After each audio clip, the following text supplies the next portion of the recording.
新一代女神陳嘉媛阿 Rose 大前晚喺橫店拍王晶新戲《少公震武林》，拍完之後就跟一大班圈中 friend，包括洪天明等等，打邊爐唱 K 宵夜直落啦。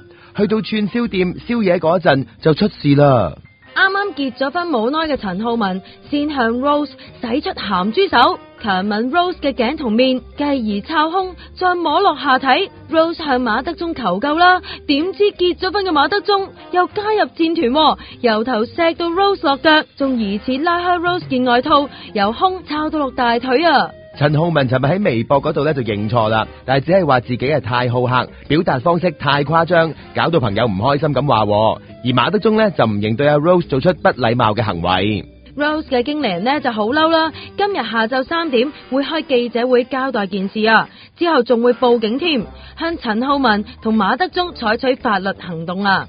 有份拍呢一套戲嘅曾志偉，尋日喺香港出席活動嗰陣就話會主持公道。個樣好似唔好遠咁喎，真係慘。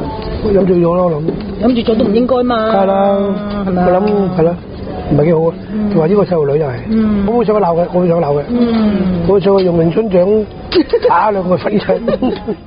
不過有香港律師就話呢件事喺內地發生，喺香港報警呢一定唔會受理噶，就算有相呢都未必可以作為主要證據噶。其實 Rose 可以使出詠春打佢哋噶，咁始終2打1難搞啲啩。